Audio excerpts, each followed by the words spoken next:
Case খেলবে, আসো, যেটা খেলার মন চায় সেটাই খেলো। তার তো বাপরেই অস্বীকার করে, তে ও কার জন্মের ব্লাডের প্রবলেম না হলে কেউ এটা বলতে পারে না। আমি 106 জনও বলবো না, আর 103 জনও বলবো না, যারা বাকি আছে, আশা এখনো হয় নাই, হয়তো অনেকে বাকি, তাদের সবাইকে নিয়ে আমি শিল্পী সমিতির সবাইকে ধন্যবাদ জানাচ্ছি। কারণ আমরা কাউরে আলাদা করতে চাই না।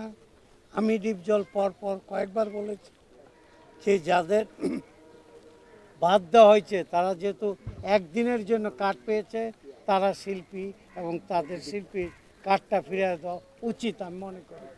তা আমরা সুযোগ আসছে, আমরা সবাইকে গ্রহণ করে নিলাম এবং বিগত দিনে যারা যে ভুল করছে তাদের আমরা ক্ষমা দৃষ্টিতে দেখে, আপনারাও ক্ষমা দৃষ্টিতে দেখে তাদের সাথে ধৈর্য ধারণ করে কাজ করে এগিয়ে যান।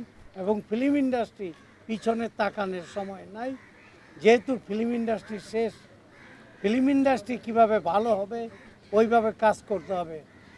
কাঞ্চন ভাই বলে গিয়েছেন পিকনিকে, গত পিকনিকে ওনার কথা শুনলাম, কি কি কাজ হয়েছে কি কি কাজ হয় নাই তা আপনারা শুনলেই বুঝতে পারবেন।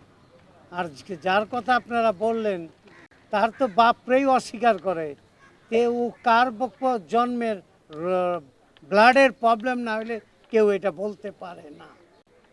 কারণ ও যাকে তার মুখ দেখলো, যাকে তার চিনলো দুনিয়া, তার কথাই ভুলে যায়, তার দুনিয়াতে আর কি দেখবে ও? যা দেখার দেখছো অনেক। কেস খেলবে, আসো, যেটা খেলার মন চায় সেটাই খেলো।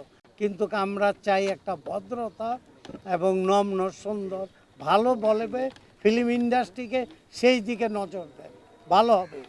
আমাদের ফিল্ম ইন্ডাস্ট্রি এই করতে করতে ফিল্ম ইন্ডাস্ট্রি ধ্বংসের পথে গেছে, আর ধ্বংসের পথে যেন না যায়, ফিল্মটা বেঁচে থাকে সেই দিকে খেয়াল রেখে সবাই সুন্দর এবং ধৈর্য ধরে কাজ করেন, ভালো হবে। আসসালামু আলাইকুম।